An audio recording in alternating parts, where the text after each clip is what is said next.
Finally, off on time. Great job, me, I said, standing up from my desk. Working in sales overtime is not uncommon for me, but today, I was determined to leave right on time. Why? Because my favorite actor's starring drama was premiering tonight.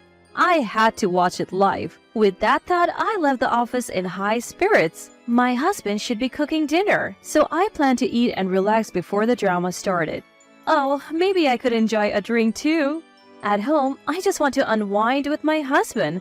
Lounging on the sofa and watching TV is the best. I wanted to tell my overly excited self to calm down a bit. If only I could have a glimpse of the future at that moment, things might have turned out differently. My name is Alicia. I am a 27-year-old office worker. My husband Philander and I are in our first year of marriage. We are still in that sweet honeymoon phase. Philander, my college junior, has an innocent smile that I find adorable. He's a bit unreliable but has many friends and a cheerful personality, so being with him is always fun. That's why I married him. I'm home, I said, returning with some drinks. The smell of fried chicken wafted all the way to the entrance. Hungry, I entered the living room only to face a reality I couldn't accept. "Welcome back," Philander said, smiling innocently, but that wasn't the issue. "Who are you?" I couldn't take my eyes off the man in the aloha shirt sitting there. I had passed a straw hat at the entrance without noticing, too excited about the drama. He nodded at me while eating fried chicken, and I instinctively nodded back. No, wait, that's not it. Who? Then Philander turns to me and says nonchalantly, my friend, we just happened to meet at the station." What? Invite a friend you just happened to meet at the station to our house out of the blue? Without even telling me? My mood takes a nosedive at this point. Philander seems to have lived alone since his student days, leading a rather carefree life. He has many friends, so he often stayed at their houses or invited them over. Even after marriage, this kind of things happens frequently. Moreover, most of these people are strangers to me. Sometimes there are even girls among them. I take Philander to another room and confront him. "What's going on? You know you should tell me in advance if you're inviting someone over." "But I just happened to meet them, so I couldn't tell you in advance." "Then don't invite friends you just happen to meet to our house, understand?" I feel like I'm lecturing a grade school child. "I had a lot to talk about since I haven't seen them in a while, so I brought them here." "Then go out for drinks or something." "But it was my turn to make dinner." Is he serious? No. Is he really serious? Sometimes I just don't understand Philander's way of thinking. You could say he's earnest or inflexible, something like that. As this is going on, it's almost time for our favorite TV show. I sigh and decide to retreat to my room. "Give me some dinner." With that, Philander scratches his head and says, "I ate it all." I couldn't find his childlike gesture endearing, and I raised my voice without thinking. "If you eat it all, it's pointless." "Oh, I'm hungry." This happens at least once a month. I'm getting tired of getting angry every time. Did we rush into marriage? The next day, Philander comes home and we talk. I tell him I don't want strangers in our house, that I have said it many times, and if it continues, I'll consider divorce. "Divorce?" Philander is visibly shaken. "It's only natural. I've told you many times. Also, please put in this month's living expenses soon. And you often invite friends but don't charge them for food, right? You should cover that cost, Philander. I'll cook, but I won't clean up. Don't make me say the same thing over and over." Then Philander nods sullenly. Will he understand now? Surely peaceful times will come now. A month later, when I come home from work and enter the entrance, I see unfamiliar bags and hats. No way. I rush to open the living room door and there are strangers again. "Welcome back." Philander greets me with an unapologetic smile. My anger explodes. What's going on here? Everyone is taken aback and the atmosphere becomes tense. But I don't care. "I have told you to stop this." Philander and his two friends visibly flinch. As I approach Philander, his friends quickly leave. "I told you last time, right? You didn't forget what I said, did you? I said if it happens again, we're getting a divorce." Philander tries to calm me down, but I can't take it anymore. Don't you understand how it feels to come home from work and finally relax? I can't relax with strangers around, can I? They might be your friends, Philander, but they're strangers to me. I don't even know them. Why don't you understand? Then Philander starts making excuses. But Alicia, I thought it would be fun to have a lively house, and since I was on dinner duty, I thought it would be okay. Unable to control my anger, I smile. Understood. With that, I retreat to my room. The next day, I leave for work and head to the government office. Naturally, I'm going to get divorce papers. I fill in my name on the spot and head home. I wake up the sleeping Philander and thrust the divorce papers at him. What? What's this? Divorce papers? Huh?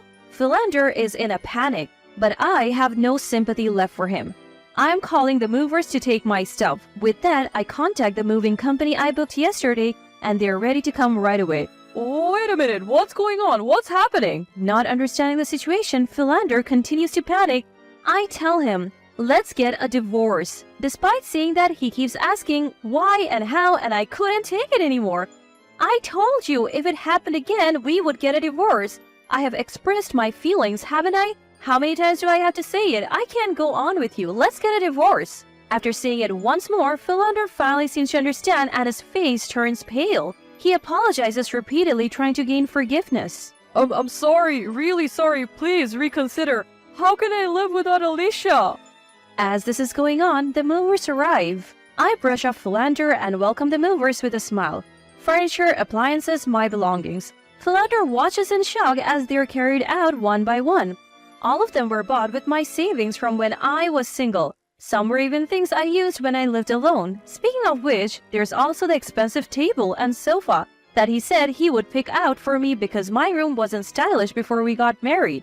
But since I bought them with my money, I'll take them. The movers are efficient and the room is quickly cleared.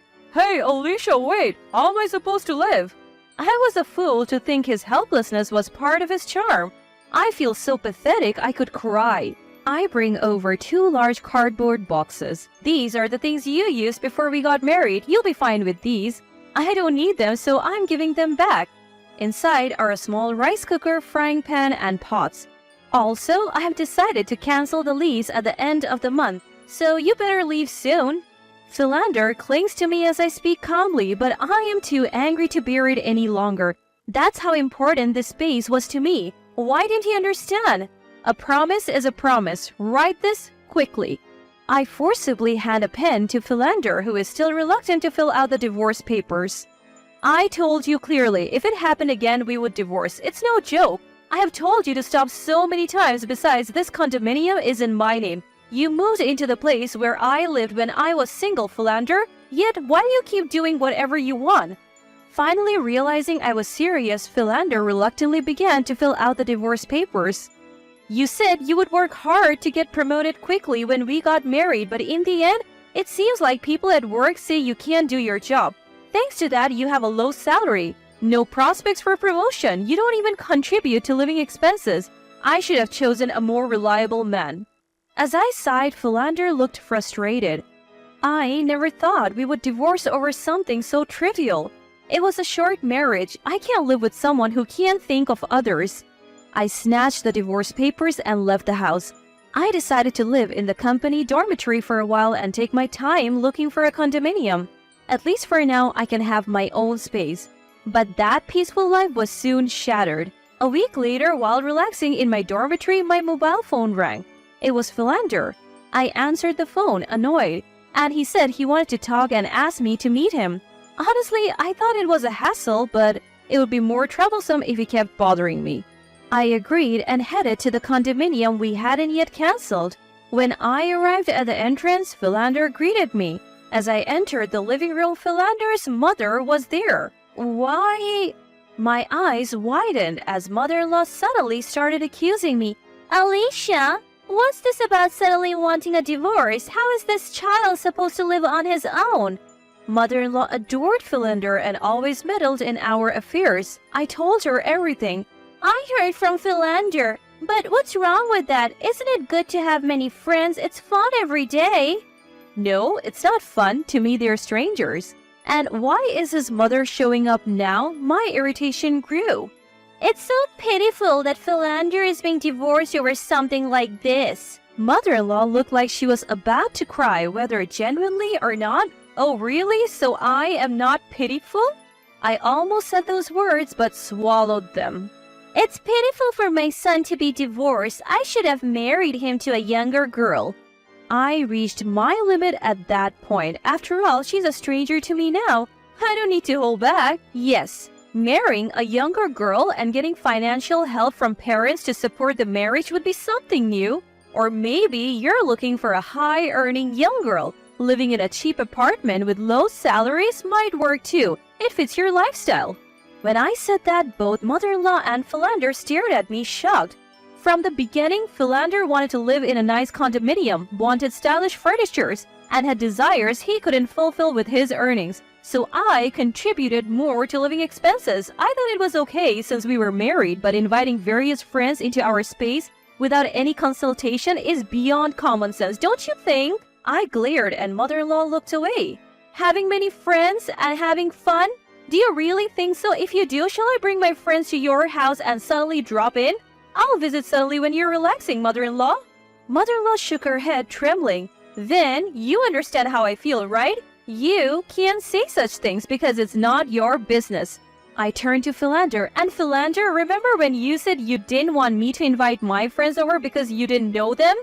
You didn't come home all day that time, did you? I've always felt that way. Why don't you understand?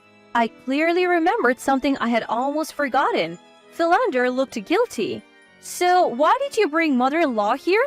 Did you think you could persuade me and live a wealthy life again? Finally, Philander spoke. But we said we'd be together forever when we got married. Wasn't it fun being with me? Is he a child? I was shocked and appalled by his unexpected words. You can't live a married life based on whether it's fun or not, right? I felt a strange calmness having moved beyond anger. I sighed heavily. Being with Philander was fun, but there were times when it felt like dealing with a child. I'm not your mother, you know. Grow up a little. Let's be together forever isn't a child's promise. We both have to work hard to live together. That's why I divorced you. Philander had nothing to say. Also, I would like you to pay back some of the living expenses you didn't contribute. As I said this, exasperated mother-in-law looked at Philander. You were supposed to put in living expenses, but you said you spent it on fun lately and didn't put it in. Roughly calculated, it's a total of $200,000. A grown man who works and can't even put in that much is pathetic, isn't it? Suddenly, mother-in-law became hysterical. Philander, you're a good-for-nothing who can't even pay living expenses, just like your father. I remembered Philander telling me that his father earned little and his mother had always worked. Is it genetic? Is it really genetic? Pay that money back promptly. Come back home for now. Suddenly, mother-in-law switched from Philander's side to mine. Well, that's how it is, so don't contact me anymore. There was nothing left to say. I looked around the room, almost empty of belongings, and sighed again. Goodbye. It was completely over for me. As I left the room without looking back, I heard Philander's voice from behind. Sorry. Thank you for everything. I felt refreshed as I left the familiar condominium. I failed in marriage, but now I can move forward. Later, Philander transferred the $200,000 he hadn't put in for living expenses. Apparently, mother-in-law is passionate about re-educating him, and he has changed jobs to a company near his parents' home, living under mother-in-law's financial management. I feel so relieved. Now, let's work hard today.